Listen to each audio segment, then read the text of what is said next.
¿Te imaginas despertar una mañana de 1968 y sentir que el futuro te está respirando en la nuca mientras caminas por calles que todavía huelen a mezcla y asfalto fresco? Ese año no fue cualquier fecha en el calendario.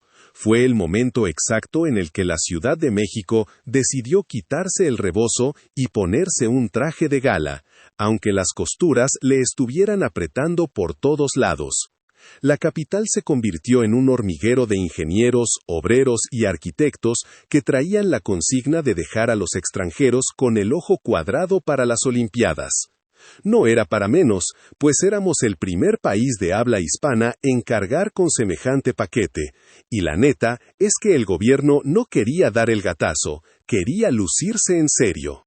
Por donde quiera que pasaras, veías estructuras que parecían sacadas de una película de naves espaciales brotando junto a las vecindades de toda la vida y los palacios coloniales del centro histórico, creando un contraste medio loco pero fascinante que te decía a gritos que la modernidad ya nos había alcanzado. Si te dabas una vuelta por el sur, allá por la Avenida de los Insurgentes, el aire se sentía distinto, porque la ciudad se estaba estirando hacia donde antes solo había pedregal y silencio. El ambiente se puso bien movido con la construcción de la Villa Olímpica y la Ruta de la Amistad, donde artistas de todo el planeta dejaron sus esculturas monumentales como si fueran tótems de una nueva era. Pero no todo era glamour deportivo. Para el capitalino de a pie, la verdadera revolución estaba debajo de sus zapatos. Las zanjas profundas que partían las avenidas eran la promesa del metro, ese gusano naranja que todavía era un sueño de planos y varillas, pero que ya nos tenía a todos imaginando cómo sería cruzar la ciudad sin tener que pelearnos con el tráfico de superficie. Si quieres ayudar a que el viejo México no se olvide, suscríbete, porque lo que viene después de este maquillaje urbano es la verdadera esencia de cómo se nos transformó la vida diaria. Caminar por la Avenida Juárez o el Paseo de la Reforma en esos meses era ver cómo los escaparates de las tiendas departamentales se llenaban de colores psicodélicos y telas sintéticas que hacían ver a la ropa de nuestros abuelos como algo de la prehistoria. Los comercios se pusieron las pilas y empezaron a surgir plazas que invitaban a las familias a pasar el domingo de una forma distinta, ya no solo en la Alameda o en Chapultepec, sino en espacios que prometían confort y ese aire cosmopolita que tanto nos urgía presumir. La gente caminaba con paso rápido, entre el ruido de los trolebuses y el humo de los camiones de motor a diésel, sintiendo ese nervio en la panza de quien sabe que está viviendo un momento histórico, sin sospechar que debajo de esa pintura fresca también se estaban cocinando tensiones que pondrían a prueba el alma de toda una generación. Moverse por la Ciudad de México en 1968 era toda una aventura, que ponía a prueba la paciencia de cualquiera, pero con un sabor que hoy ya se nos perdió. Si no tenías para el coche propio, te tocaba lidiar con los legendarios camiones de madera, o los de lámina, que chillaban en cada frenada, dejando una estela de humo negro que ya era parte del paisaje. Los tranvías todavía recorrían varias avenidas, con ese tintineo metálico que anunciaba su paso y que obligaba a los chamacos a quitarse de las vías si no querían un susto. Pero lo que de verdad estaba en boca de todos eran los famosos peceros, esos autos colectivos que se convirtieron en la salvación de muchos. Eran coches grandes, de esos que parecían lanchas, donde el chofer iba gritando la ruta por la ventana y por unos cuantos centavos te acercaba al centro o te sacaba de un apuro si el trolebús venía hasta el queque. La neta es que el transporte era un caos, pero un caos con orden, donde la gente sabía que, aunque el metro todavía fuera una obra negra llena de tablas y excavaciones, la ciudad no se detenía por nada. Para los estudiantes y trabajadores, el paradero del centro histórico era el corazón de todo, Un hervidero de gente donde se mezclaban los olores del café recién tostado de los expendios cercanos con el aroma del aceite quemado de las máquinas. Ahí veías a los oficinistas con sus portafolios de cuero y a las secretarias con sus peinados de colmena impecables, todos esperando su turno para subir al transporte que los llevaría de regreso a las colonias que apenas se estaban consolidando, como la Narvarte o la Condesa. No había aplicaciones ni mapas digitales, todo era a puro colmillo y a conocerse las rutas de memoria. Un dato que pocos recuerdan es que en ese entonces todavía podías subirte a algunos transportes y sentir el piso de madera crujir bajo tus pies. Una reliquia que estaba a punto de desaparecer ante la llegada de los nuevos autobuses que prometían ser el último grito de la moda en ingeniería urbana. La vida transcurría entre el rito de la oficina y la sobremesa, pero el transporte colectivo no solo era un medio para llegar al destino, era el termómetro de la sociedad. Ahí se escuchaban las pláticas sobre los precios en el mercado o los rumores de lo que pasaba en la universidad. El ambiente se sentía vibrante, con ese gatazo de metrópoli que ya quería sacudirse el polvo de la provincia.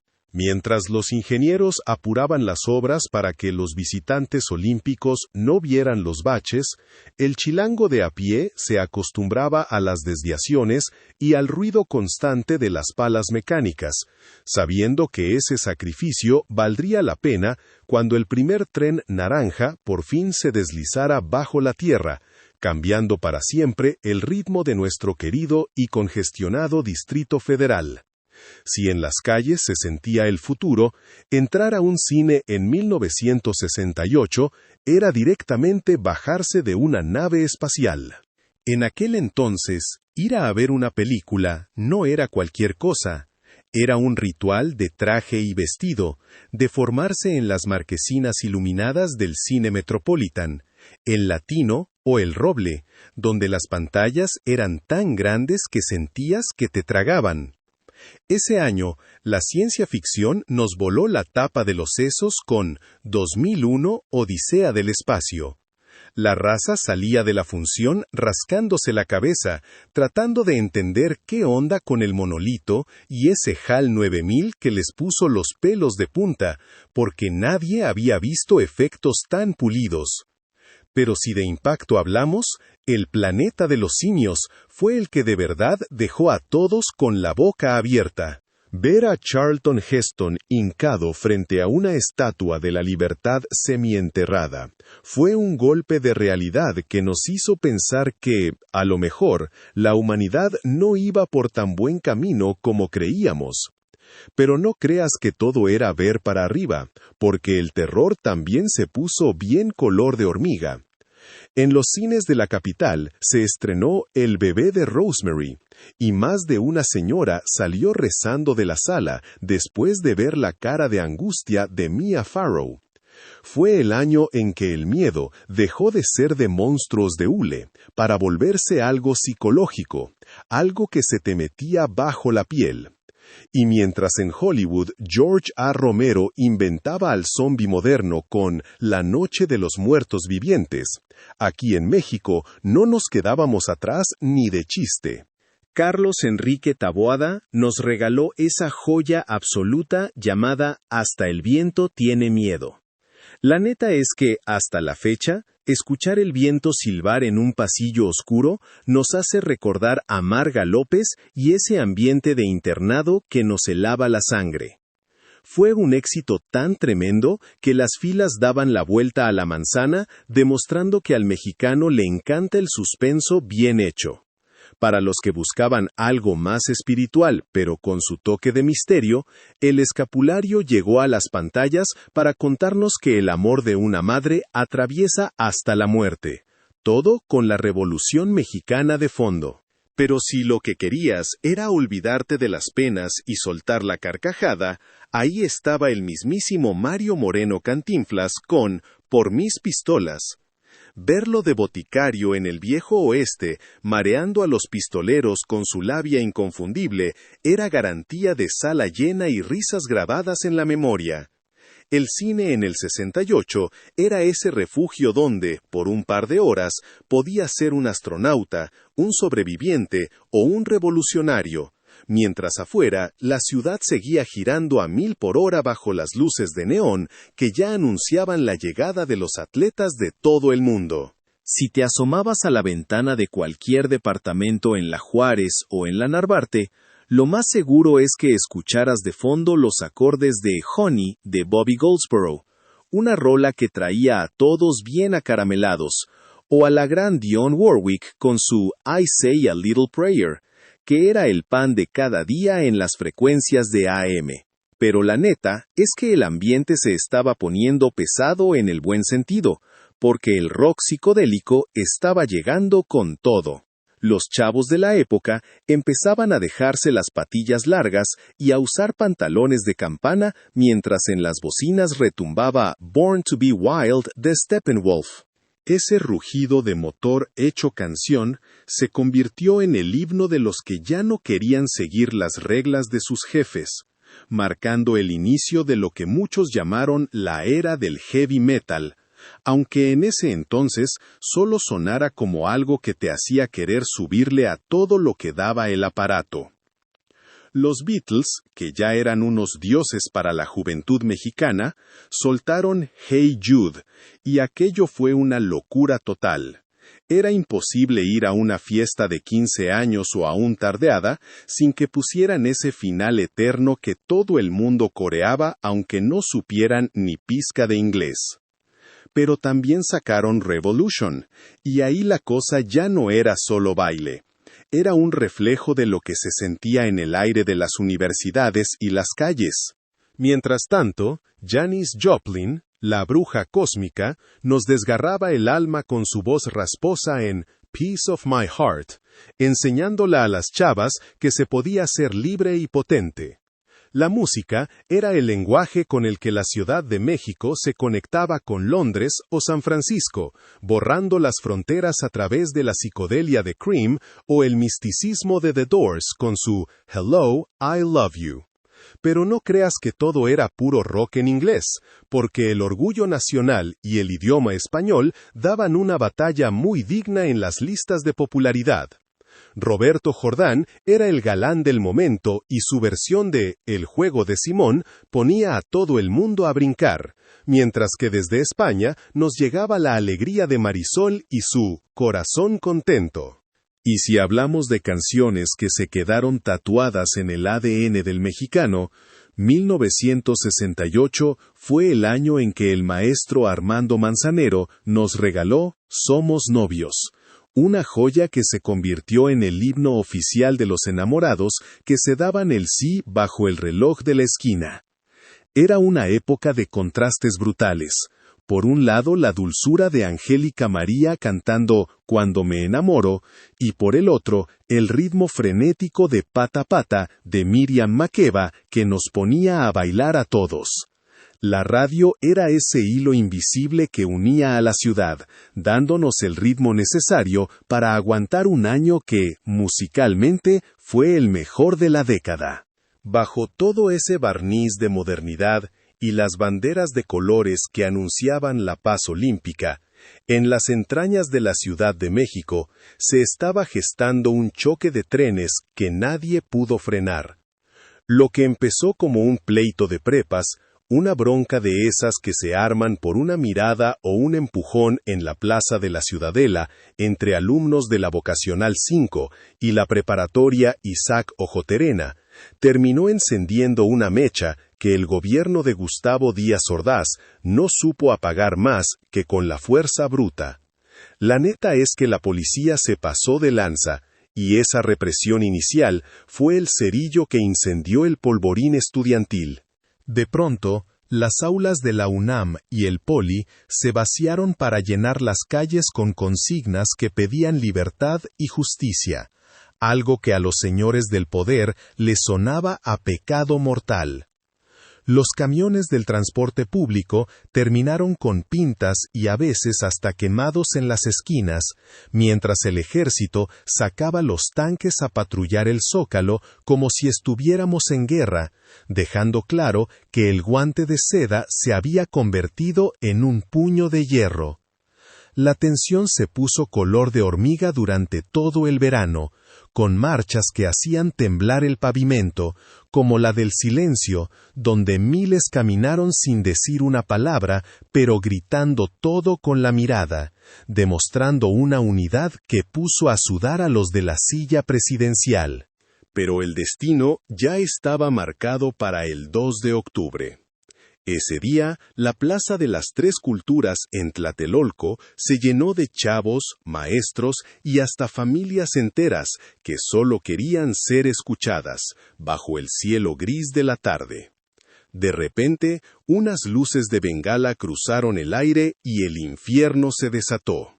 Los disparos del Batallón Olimpia y el ejército convirtieron el mitin en una ratonera de la que muchos ya no salieron. Fue una tarde de terror donde el sueño de un México moderno se manchó de una forma que ni todos los años que han pasado han podido limpiar. Si quieres ayudar a que el viejo México no se olvide, suscríbete, porque recordar estos momentos es lo único que nos queda para que no se repitan. Tlatelolco es el lugar donde se juntan las ruinas prehispánicas, la iglesia colonial y los edificios modernos de Nonoalco, se volvió otra vez el escenario de un sacrificio humano que nadie pidió. Mientras los hospitales se llenaban de heridos y las familias buscaban desesperadas a sus hijos entre las detenciones arbitrarias en el campo militar número 1, el resto de la ciudad trataba de digerir el silencio sepulcral que impuso el gobierno. Al día siguiente, los periódicos hablaban de otra cosa, o minimizaban la masacre. Pero la gente sabía que algo se había roto para siempre en el corazón del país. Fue la cara más amarga de un 1968 que, apenas 10 días después, pretendía sonreírle al mundo con una antorcha olímpica, mientras el olor a pólvora todavía flotaba en el aire de la unidad habitacional. Apenas 10 días después de que el eco de los disparos se apagara en Tlatelolco, la Ciudad de México se puso su mejor máscara, y el 12 de octubre de 1968, el Estadio Olímpico Universitario estalló en un rugido que pretendía tapar el sol con un dedo. Fue un momento histórico cuando Enriqueta Basilio, con paso firme y la antorcha en alto, se convirtió en la primera mujer en encender el pebetero, mandando un mensaje de igualdad que en ese entonces se sentía como un salto al siglo XXI. La capital se llenó de un ambiente que no se ha vuelto a repetir, con la gente volcada en las sedes como el Palacio de los Deportes, que con su cúpula de cobre parecía una joya recién caída del cielo, o la alberca olímpica, donde los récords caían uno tras otro. Todo era color, globos y esa paloma de la paz diseñada por Lance Wyman, que tapizaba cada esquina, desde los botes de basura hasta las paradas del camión, recordándonos que el mundo nos estaba mirando, y que por un par de semanas podíamos sentirnos el centro del universo. En la Villa Olímpica, al sur de la ciudad, los atletas de todas las naciones compartían la sal y el sol, subiéndose a ese trenecito miniatura que los paseaba por los jardines mientras intercambiaban pines y sonrisas, ajenos a la herida que la ciudad todavía traía abierta. Los mexicanos nos pusimos bien las pilas y sacamos la casta en casa. ¿Cómo olvidar al Tibio Muñoz nadando con el alma para llevarse el oro y haciendo que el himno nacional sonara más fuerte que nunca? O a Felipe, el sargento Villanueva, marchando por las calles de una ciudad que se sabía de memoria. Esas victorias fueron el bálsamo que la sociedad necesitaba para aguantar el trote de un año tan pesado, demostrando que, a pesar de los pesares, el espíritu del mexicano no se dobla tan fácil. Secretos del Viejo México existe para que nuestra historia no se olvide, Suscríbete. Cuando por fin se apagó la flama olímpica y los visitantes se fueron con sus maletas llenas de artesanías y recuerdos, la Ciudad de México se quedó sola frente al espejo, dándose cuenta de que ya no era la misma.